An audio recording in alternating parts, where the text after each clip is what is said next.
So yes, we are back with part 2 of all the coups. In case you've not watched the previous episode, go and watch it. Taylor Maric was telling us about all the coups that have happened in Ghana since Nkrumah's time till the end. We ended the part 1 in the middle side because it would have been a very long video. This is part 2. We are continuing from where we left off in part 1. If you've not watched part 1, go and watch. Taylor Maric, what's up? So as I've already said, now General Akufo comes to power. They decided, you know what, it's time for us to hand over to a civilian government. So they started working around it. Started putting things in plan, started like putting laws in plan. And unfortunately, as they were planning all of these things, in 15th May of 1979, a young officer decided, you know what, you people, you the fuck up. So he planned a coup. And unfortunately, so it is said that he had driven an animal car to Bema camp and requested for, I've forgotten who he requested it from, but he requested the keys to the armory from an officer. And the officer said no, and he vexed. He drove into Bema camp with his group trying to start something. And then around the time, the brigadier at the time, I've forgotten his name, Odartey-Wellington, General Odartey-Wellington, together with General, I think Captain Limann, they were the one who arrested him. This young man, we came to know as JJ Rawlings. So his school failed, he's arrested. Initially, he was put through like you could say a trial in front of the generals. And secret one, they talked this thing, and it is said that he begged for his life, blah blah blah, but they put him in jail. Okay. And then they decided that they were going to have a public tribunal and invite people to come and watch. During that public tribunal, which was public, Jerry said, you know what, he was made to, you know, say his words or say his last words, and he read something basically telling them, God, like, the generals have been very corrupt and all of that, and, you know, the people that they have rearrested him with, they were not part of the coup. The sole responsibilities on him. They should leave everyone. For the first time in Ghana, a group of junior army officers had attempted to pull down a military regime made up of senior army officers. One could say that the abortive attempt had been brought about by extremely compelling factors. The trial of the coup plotters was very revealing. JJ Rawlings, who boldly owned up as the one person centrally responsible for the attempt, gave cogent and infectiously popular reasons to explain why the attempted coup was justifiable. And around the time, the way he spoke, Ghanaians saw it and said, this guy, he's hard, oh. He's speaking truth to power, like, yo. So they just liked him. So Ghanaians liked him. You know, like, yo, this guy is hard. And so after that, he was sentenced. I mean, there were plans to kill him or whatever, but he was sentenced he was put in jail. They were going to decide what they were going to do to him. And then at the time, Obasanjo, Nigeria's former president, right, he also was a military leader who had also taken over some time ago. He was friends with General Akufo. And he has sent him a letter and told him, Charlie, this guy, you people, you have to take him off. Like, you have to kill him. Because the way he be stubborn guy. Anyway, that letter somehow got leaked just before June 4th of 1979. And then people realized, Charlie, looks like they want to kill him. They want to kill this guy. So around that time,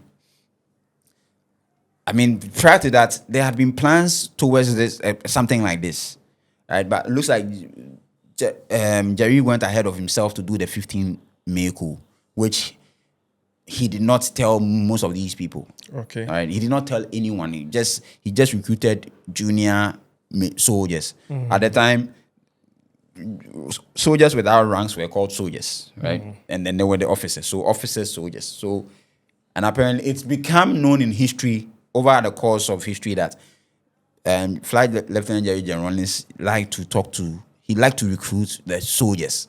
He barely involved officers in his plans for these things. Right. But anyway, he's in jail June 4th.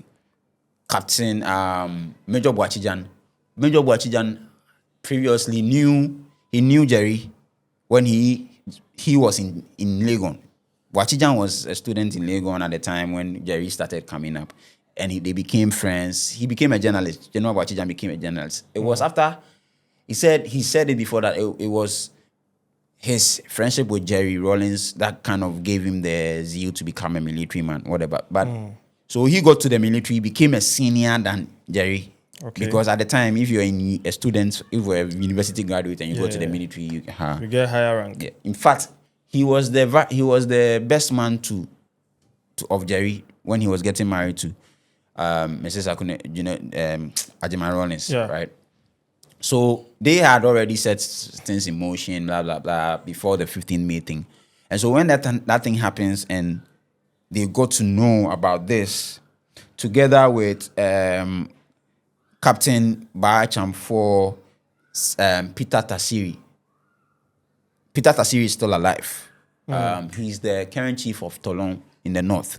Okay. So Peter Tasiri, Acheampong,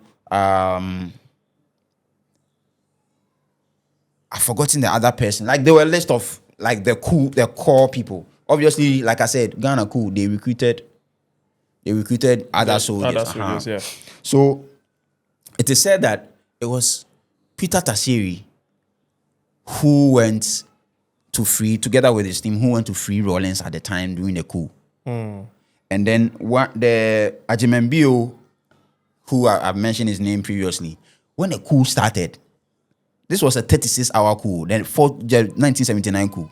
The June 4th. June 4th. It was a 36-hour coup. Like, it not be small. It started from dawn. Wow. Like 4 a.m. at dawn. Then started on June 4th.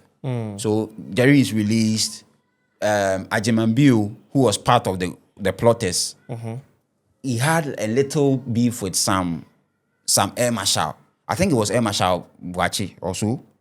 And then during the coup, he diverted course to go and confront him. Odru Hono. So he became known as the first casualty of the June 4th coup. A lot of soldiers, like, that coup was bloody. Like, probably it's the bloodiest coup because a lot of soldiers were more killed. than the first one. Yeah. Like this one back and forth. Like, because also you have to remember that, like I've already told you, GBC was the highlight of every coup. And that GBC, before you get there, it also had soldiers who were protecting because they know that anyone who comes there. So there was a exchange of fire over there. So they went there, did their thing, and then eventually Jerry was, because Jerry, so it is, Major Boachijan has said before that because Jerry was the one who had become known to the public, they decided he should be the one to go and make the announcement. Okay. So he goes to GBC, makes his announcement, talks wildly, like he was very, very angry. That's his thing. Around the same time, after his broadcast, the coup had now spread. And I've already said this before in a previous episode that when he got on the broadcast, he told all the soldiers to join him at Nicholson Park, at Bema camp, let them fight, all of that. Like, so the fight was wild. And it got to a time where now the plotters had more soldiers than the government. Right. So there's a captain called Captain Reader. He knew Jerry. He said he knew Jerry from then when he was a student. In fact,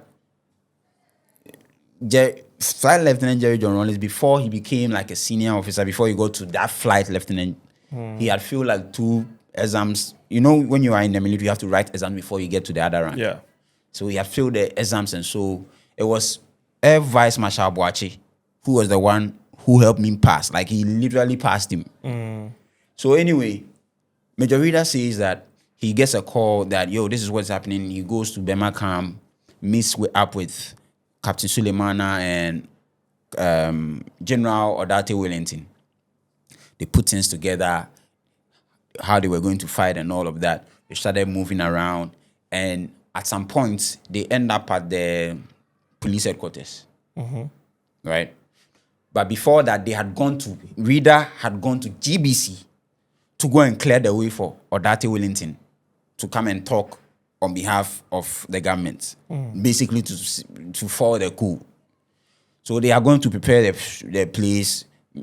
General Odartey-Wellington gets to GBC, makes his first announcement, just basically saying, you know what, we over in the hours of blah blah blah, an attempt to take over the government happening, but we are here to tell you that it's successfully been quelled.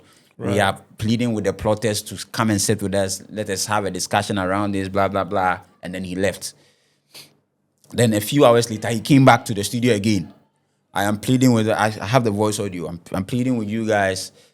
Please meet. Let us talk. Blah blah blah, and then he leaves.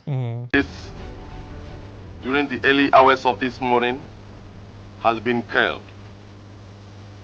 I am hereby ordering all officers and men of the Ghana Armed Forces to return to their respective units. Steps are being taken to restore the armed forces to normalcy. All officers and men of the Ghana Armed Forces, I repeat, are to report back to their respective units, whilst steps are being taken to protect life and property. I would like to assure all citizens to go about their normal duties, whilst the SMC is taking all measures to ensure that life and property are protected. I would also like to add that all officers and men, whether they were actively involved in the uprising or not, are to report back to their units, whilst steps are being taken to iron out any grievances. So they leave GBC, and if you know Accra very well, I want you to visualize things. So they leave GBC, go to the Ghana Police headquarters. Yeah. So when they were there, the plotters started, what's the name? Sending them threats, like saying that if Odartey-Wellington doesn't leave the place, they were going to bomb the place, blah blah blah. Then General Odartey-Wellington decides that he was going to leave the place. Captain Reader was still there. They leave at the police headquarters. Okay. And the general left together with his ADC and just one person. They left the headquarters and went to Nima police station. At the time, during all this fighting, they were not able to get access to the high ranks. Like, everyone had ghosted, including the people who were in charge of Armory. He mentioned the name. I've forgotten the name. I'm very sorry. But they went to Nima to try and see if they can establish contact with some of these people. It is there that when they were there, apparently when they got there, it is believed that some people saw him go there. And then the plotters who at the time were on a serious operation at the time, the soldiers had become plenty. Yeah. Moving with armor cars and stuff. Someone told them, some general has entered this place. So they surrounded Nima police station. Started firing into Nima police station. Just like that. Just like that. And then somehow Odartey-Wellington got hit in the throat. Wow. And he fell down. So after a while, the plotters got into Nima police station. And then his ADC said he begged them to give him medical assistance. It is believed and is widely known in military and even in wars that there are certain people that when they fall down, especially doing, whether even if they are your rival, you have to get them help. It is believed that this sergeant, his name was Kachiko. Later we came to know his name as Kachiko. The family has confirmed that it was him. Kachiko passed away in just 2000, in the early 2000s or so. Anyway, so he goes there. When he's told that the general needs help, goes to stand over him body, unloads rounds into him. Oh. Like it or teteno. Wow. Teteno. And then after that, Charlie, the move started happening, and then so this 36 hours standoff eventually comes to an end. JJ Rawlings is now made the chairman of the PNDC, of the AFRC. AFRC. So now we've moved from NLC to NRC, National Reconciliation Revolutionary Council, to the SMC, Supreme Military Council, to SMC2, Supreme Military Council 2, to now AFRC. Right? Yeah. So that happens. I mean, based on what I've told you, you realize that JJ Rawlings wasn't part of the actual coup. Yeah. He was just made to come in. He was just made to, and in fact, during the fighting, they sent him to Chimota or Legon or Unity PA after the whole thing was over. Same is said about General Acheampong. During the fight itself, Acheampong, who was in jail on the 3rd of June. So when the fight happened, they broke him out and he took charge. And it is widely told, like Major Reader has said this before, like he was the one of the people who led the soldiers to fight. So years later, just about a decade, he had a fight with a quarrel with his brother. And his brother reported it to the Bokonaba or whoever. And they invited him to the palace. The palace boys beat him. Hey. The palace later said that he disrespected the chief or whatever. He came to say that because he was part of the AFRC coup and blah blah blah, and that's why they beat him up. Anyway, that's just for. So now I'm about to end the June 4th bit. So June 4th happens, and just on the 18th of on the 16th of June. In fact, no, during the coup itself, when the coup that happened, you remember I told you that the 15th May coup that Jerry failed. He was put through a tribunal and stuff. Yeah. So the tribunal was headed by General Emmanuel Enimfo. He was a lawyer and a military man as well. During the coup, soldiers went to his house. He was having breakfast with his wife, shot all of them. Oh. At the breakfast table. Wow. They finished all of them. And so that happens, and then on 16 June, General Acheampong and General Kweku Utuka. General Kweku Utuka was, at the time, he was a border guards commander, but he was also part of the SMC. They were executed on 16 June. It is believed that Acheampong was he was made to, like, do a press conference, there's a bit of what he said, like that he did not do anything wrong. He did that, blah blah blah blah. He gives some reasons why he failed, whatever. But anyway, deleted. They killed Acheampong. Yes. Wow. Meanwhile, he wasn't even. He had been. He had been let go. Yes. So he had gone to. I've forgotten where but he had, I think, around Akosomo. He had gone to somewhere around because he was there. Anyway, so then 10 days later, on 26 June, mind you, I told you that these people were, the SMC2, led by General Akufu, were already trying to have elections, right? So that elections happened on 15 June. And on 15 June, the parties that stood for the elections were the PMP, People's National Party, headed by Limann, and then Popular Front Party, PFP, by Victor Usu. Victor Usu, he lived long enough to become a serious politician for NDC, whatever, for MPP. Then there's United National Convention, UNC, which was headed by William Ofiriatta, Akufo-Addo's uncle. Right. Then there were other parties, the Action Congress Party, Social Party. But anyway, this election goes off.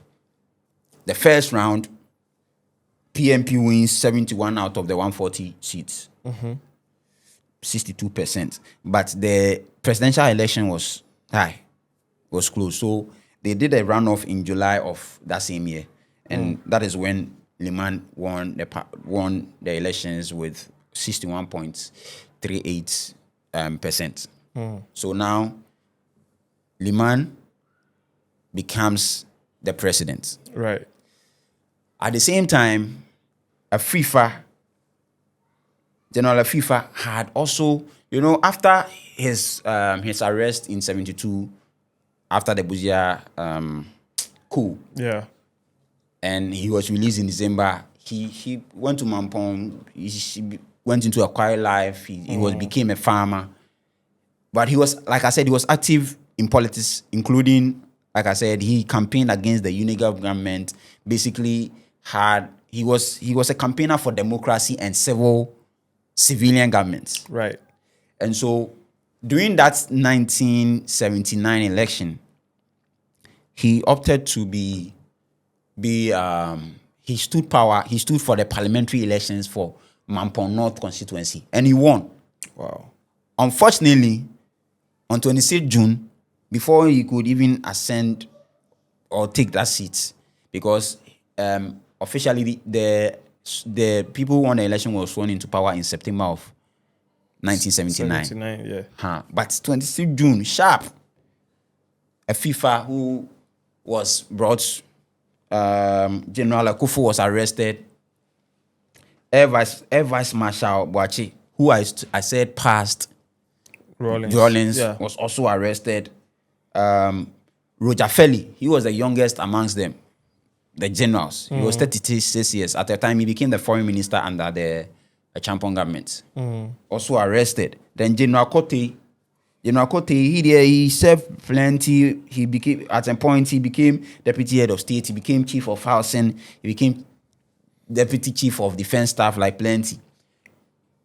Also, this man, General Kote, his name, General Robert Kote, at the time, he held the high jump record in Ghana for 36 years. Wow. Breaking in the 2000s. He held that record for 36 years. High jump record. Right. He too was arrested. And then on 26 June, they took all of them to the firing range. A lot of Ghanaians were there. There are stories about this. People detailed what they saw.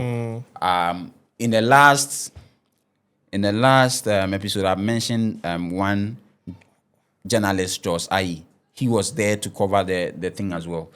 So that thing happens, fired. There's a story out of this execution that is worth highlighting. So it is said that after they had been shot at, and all of them had fallen to their side and all of that, Afifa somehow did not die. So he started he started, I'm alive. And the captain who oversaw the firing squad saw him, and then he took an SMG gun and went forward a bit and tried to shoot at him, but he missed. And then when he was trying to shoot again, the gun jammed. So now he went straight to one of the people and took his pistol, walked up to him, headshot, two, bah. So that's how Afifa was unfortunately killed. There are a lot of talk about how the whole thing went, because they initially when it came out, they said they were giving some trial or whatever, but there are several reports that has debunked that they weren't giving any trial. They were basically pushed in front of a tribunal who had already decided what they were going to do. Like, yo, you people, we are going to kill you. Crazy. People like Afifa, people are sad about it because he had retired into, quiet life, became farmer, enjoying quiet life.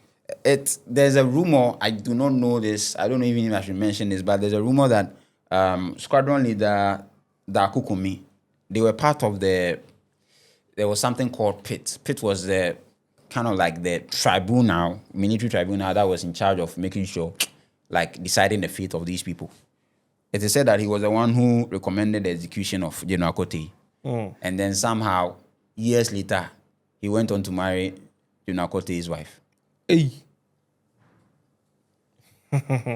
So, It's a rumor. it's a rumor. Okay. It's a rumor. It's a rumor confirmed in articles. I don't know how true it is. Okay. But anyway, so yeah, 26 June, all these people are unfortunately taken away. And General Akufo was in power for what? 88, from time to like 111 days or so. Oh, really? Yeah, General Akufo, he took over from General Acheampong. Yeah. From the palace school. Right.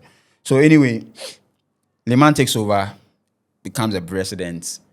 His vice president, the Graf Johnson, they started doing their thing. When they came to power, they also feared that there was going to be another rise of military coups and stuff. So what they did was they retired JJ Rawlings and then gave office to the main plotters of the 1979 coup.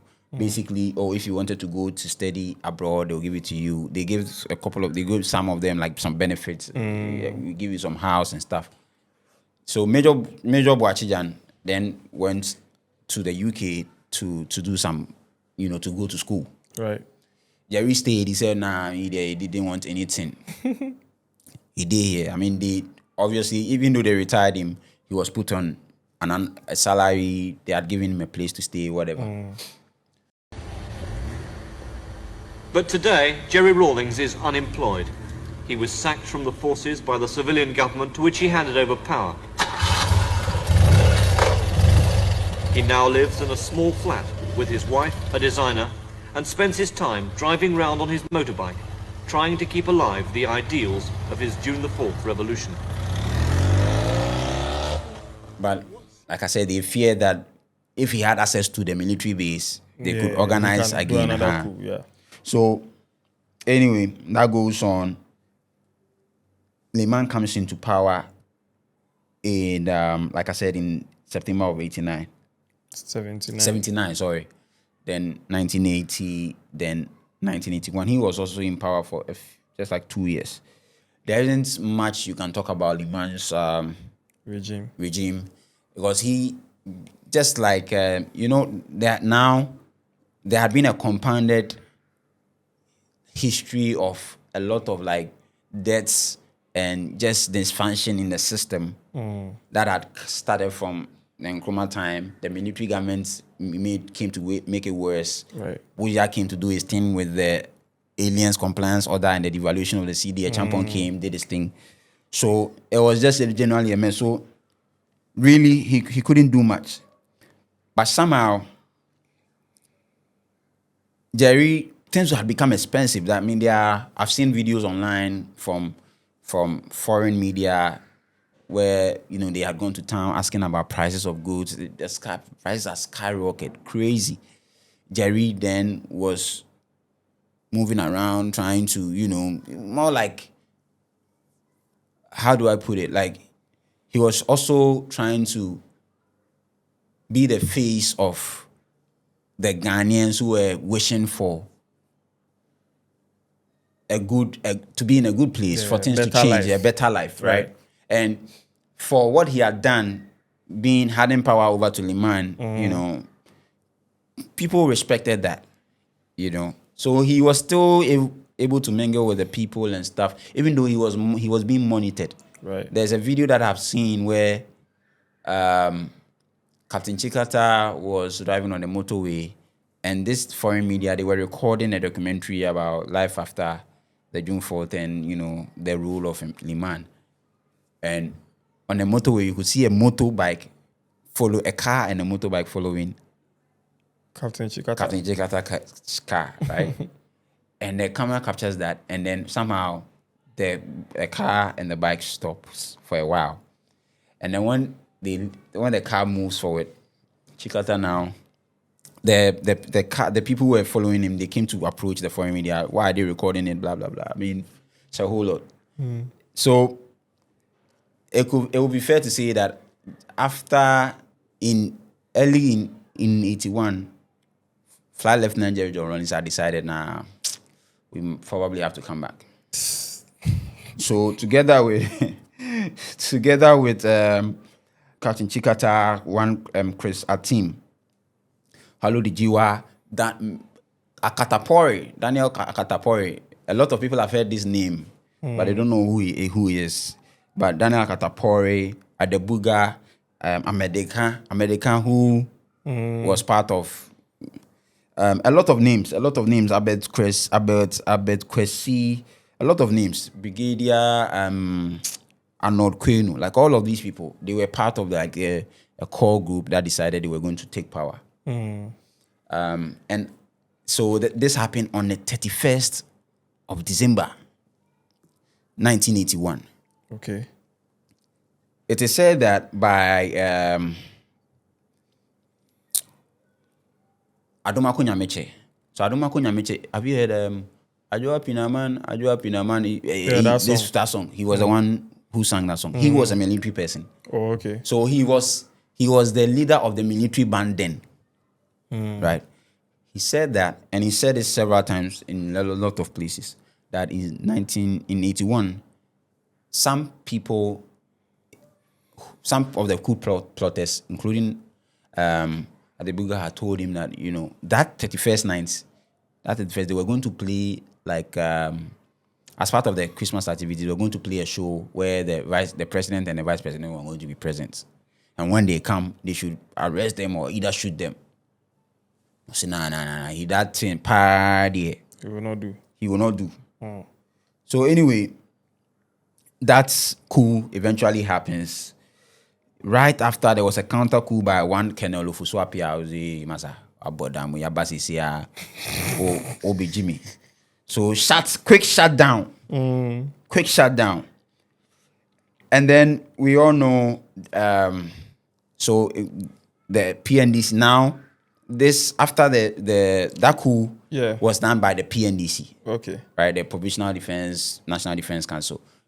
After the coup, they formed that particular party. It is out of PNDC that we all know that NDC came from. Yeah. So they started doing their thing. There's one thing I forgot to mention, but it is said that General Acheampong's time it did not witness any execution of any coup plotters or even people who like disagreed with him. Like he would probably just put you in jail. But when Coup be unlike the previous governments, PNDC too came to power. Hey, fire. Yeah. But anyway, you remember that around 82 is when the murders of the judges had happened and all of that.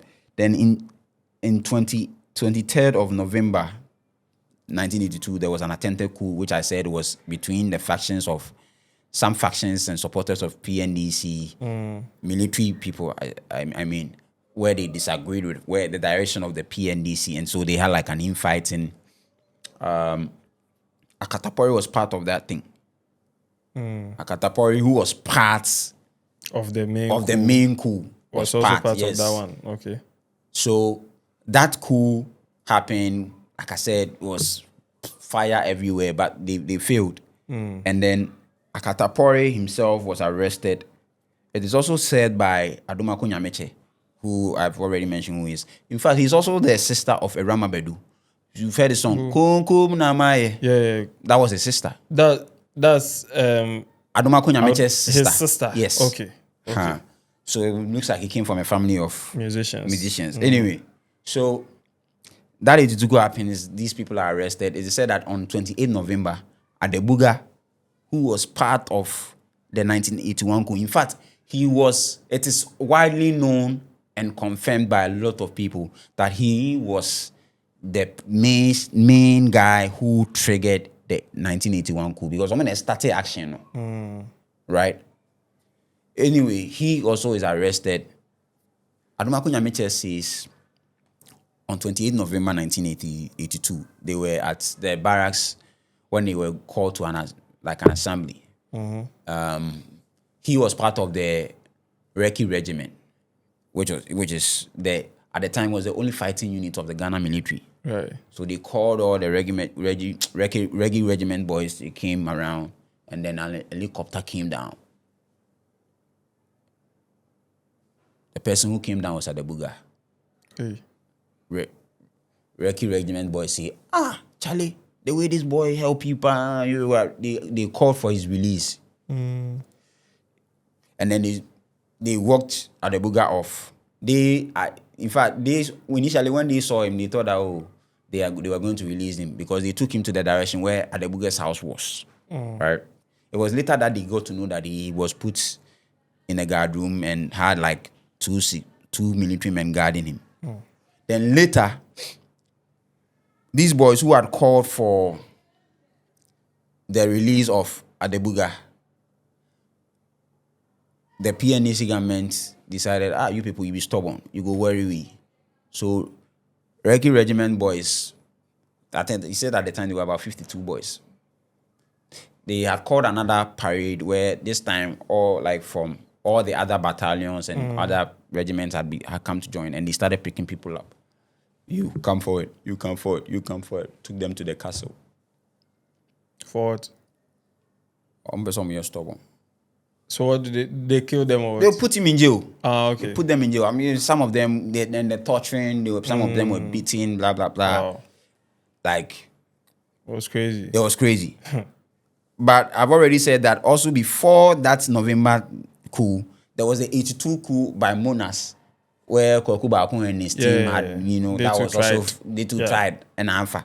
So at the time that this Recce Regiment boys were loaded up, including Adebuga, were arrested, Kokuba was already in jail. Inside. Right? America too was, after the judges thing now became part of the people who were inside.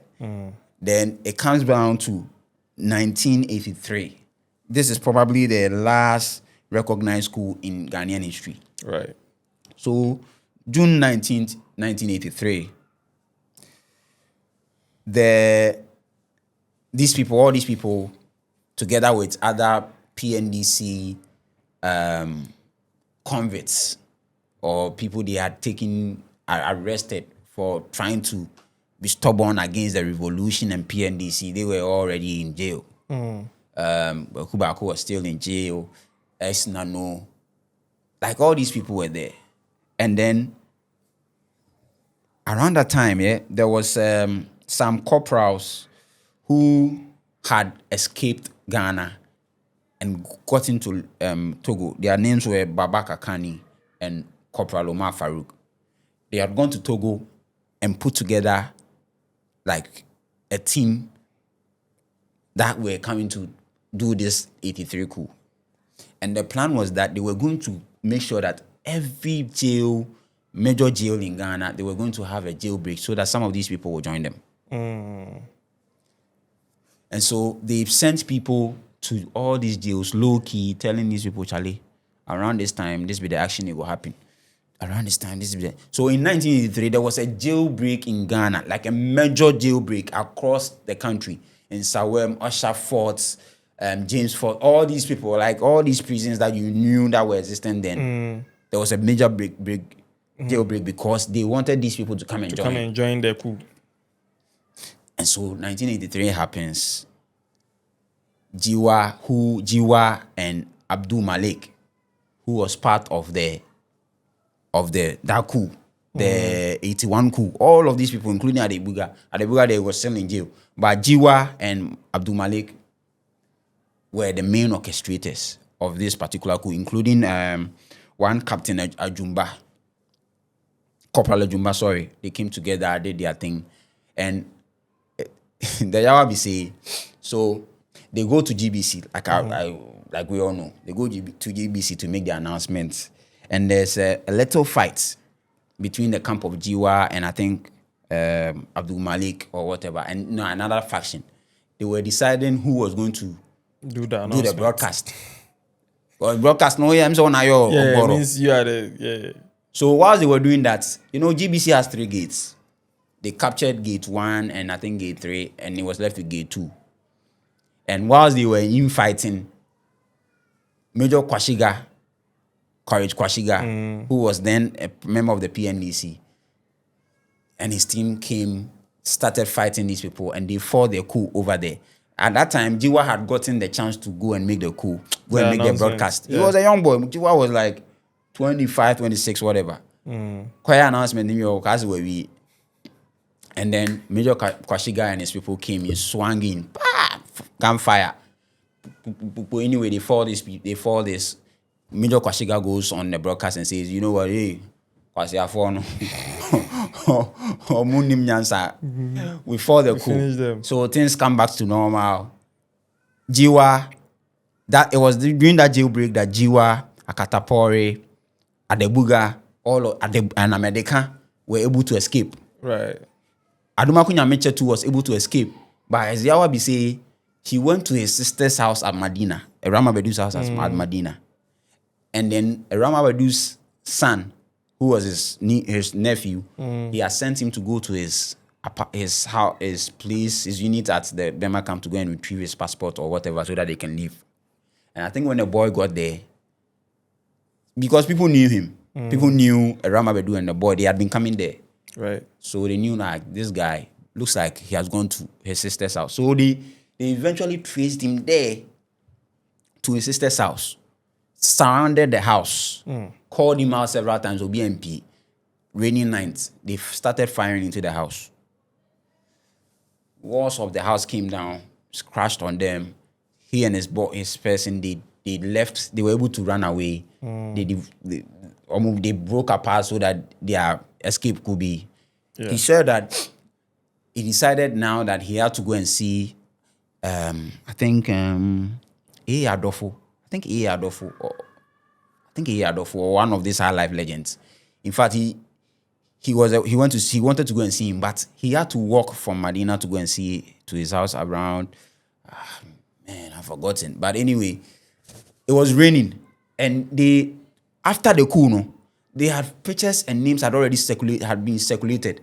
And in fact, during that time, when it happened, GBC Street, these people, we are looking for these people. If you are found, report yourself, or when we find you.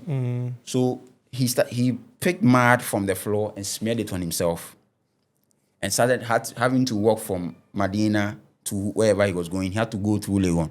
So was he walking like a madman? Madman. Okay. Because there was checkpoints.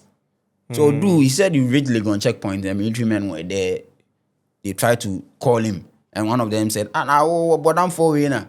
And that was how he was able to eventually get to Adolfo's house, who eventually helped him to escape. Right. Eventually ended up in London. Adebuka ended up in Norway. America ended up in Togo, eventually vanished to whatever. Katapori too ended up in London. Years later, all of these people came back, said they were lied to with regards to the 1981 coup. Adebuga makes up some story, which I don't believe that. Adebuga was a Northerner. Jiwa was a Northerner. He said that they had been told that at the time, the Akan faction, especially from the, what's the name?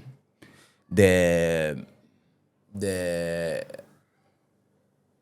UP side, they were Akans, and they were already like, they were trying to wish him bad, so they were trying to fake a coup to take him over, to take him off power, and then eventually they'll find a way to hand the power to him. It doesn't make sense to me anyway. That's the story. But he said they were lied to because they were Northerners. There was no way they were going to do a coup against a Northerner. Because, and up to now, we haven't really had a Northern president. So they said they cherished it much. So they were just lied to.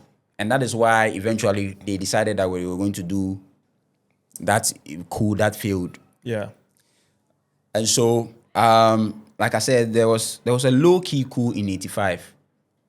But that is really the last known. 83 coup is really the last known coup that we know about. Okay.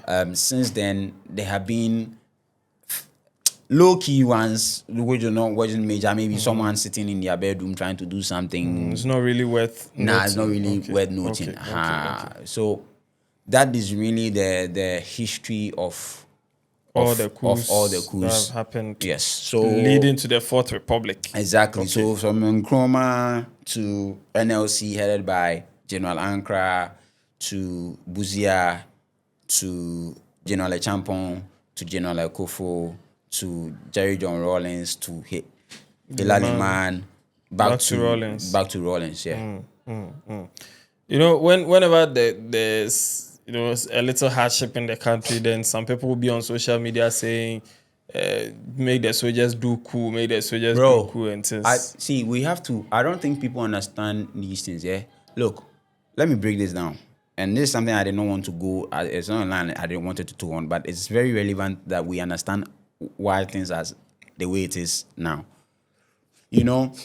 Apollo 568. Yeah, there have been circulated articles about the fact that it targeted a lot of airways.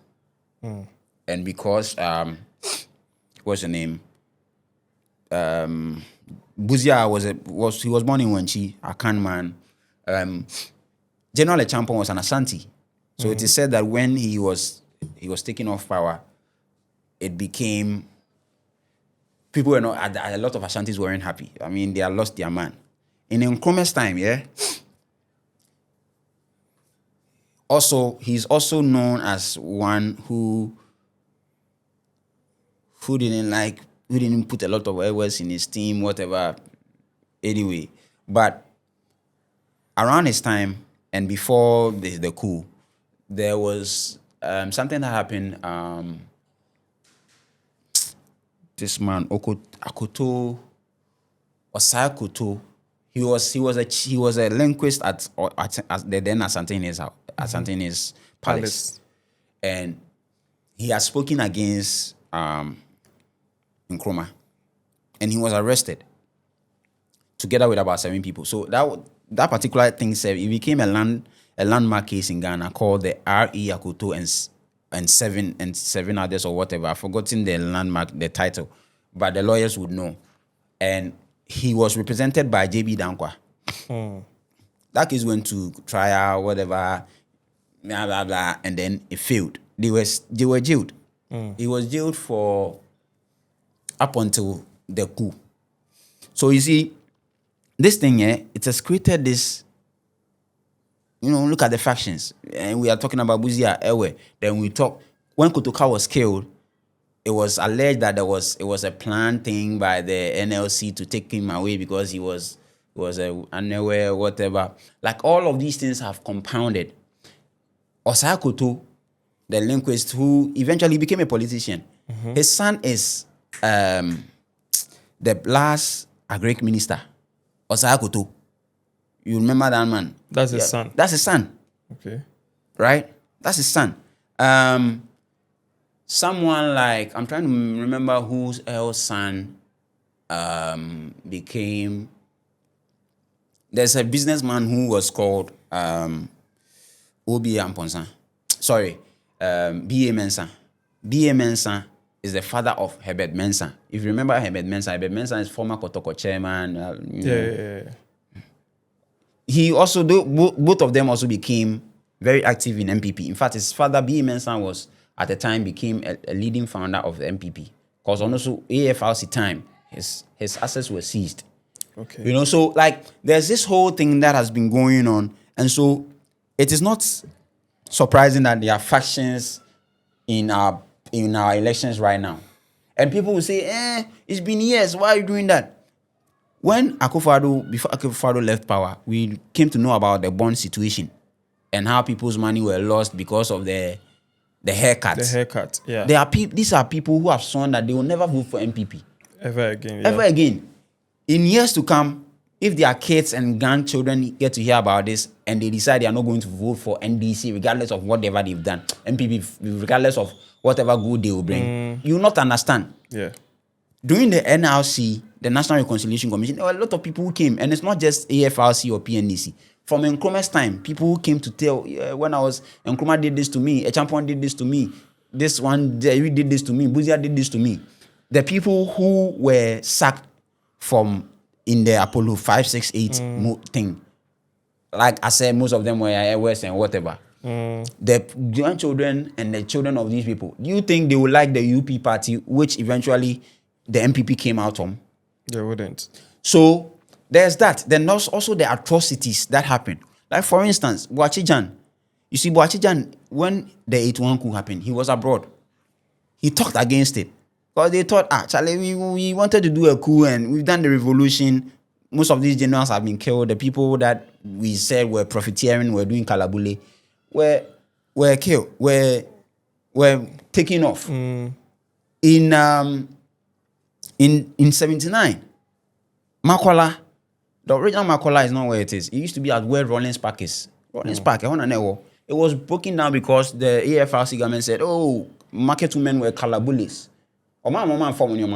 They broke everything down. And after eventually years later, they came to build Rawlings Park. These are people who are affected by these things. So they are definitely not going to vote for. And there are people who were killed. Boachijan, like I said, his brother, years later in 85, his brother was arrested.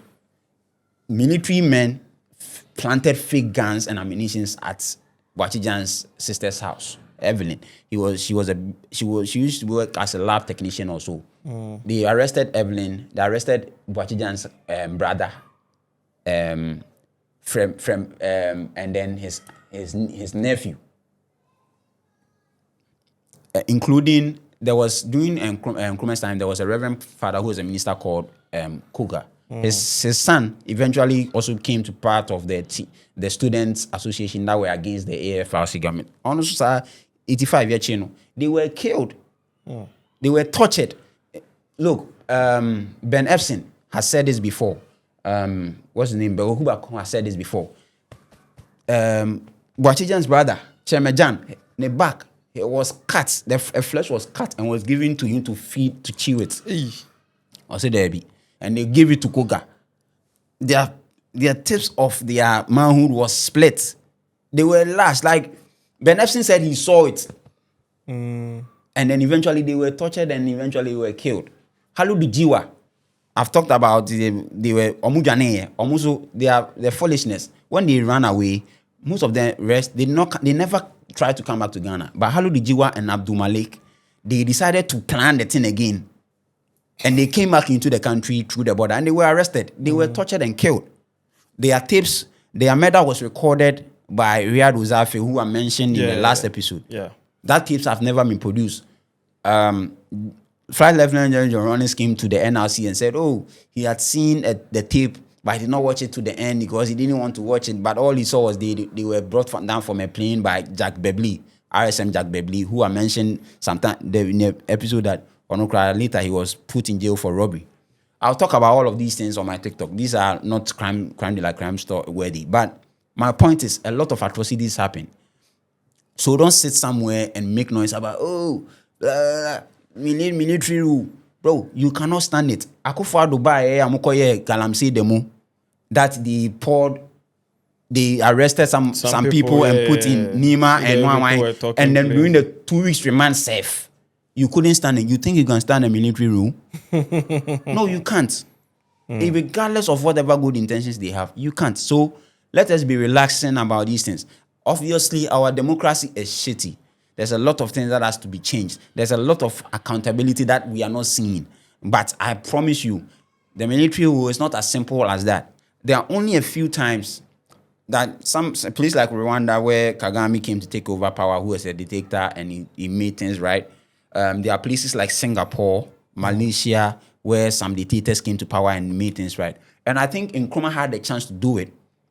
And that is probably why he started this preventive detention act and all of these things, and then the president for life and one party system and all of that. The problem was, however, that at some point his focus went into Africa because of this Pan-Africanism thing that he wanted to do. So there was a lot of focus outside. He was giving money to African countries. Like I said, he gave Guinea 10 million pounds. So I think that is probably what affected the thing. There have been school of thoughts and discussions about why Rawlings did what he did because, if you are trying to do a coup against me and I arrest you, what should I do to you? But bro, these atrocities were crazy. Boachi Jan's brother and Koga and the six other people who were killed, their bodies were released to their family in 2004. Wow. Since 86 when they were killed. So it's not as simple like that. I know that time it was a give and give and take. Why am I born? Me your born? Why am I born? Me your born? But it wasn't. It was bad, bro. It was terrible. And so we should enjoy the peace we have. Let's relax on this. But also, I am hoping that based on what I've said with regards to this topic, people will understand why there are certain people that will forever remain in a particular party. There are people in the NDC who have the same feeling, and they are justified. There's a reason why at a point the NDC became more aware, NPP became more Ashanti. These things did not start now. We can never understand why people still have that feeling, but don't talk plenty about it. Don't talk plenty about it. Right. Quite a lengthy episode right here, but yeah, we've learned a lot. Kindly subscribe to the channel if you haven't. Yes, and you can follow him on social media, Taylor Marik. Like he mentioned, he has a TikTok, something he's about to do. So yeah, follow him on TikTok to Taylor Marik. Yeah, we are here to learn. No. Until next episode. Yeah, then. Yeah.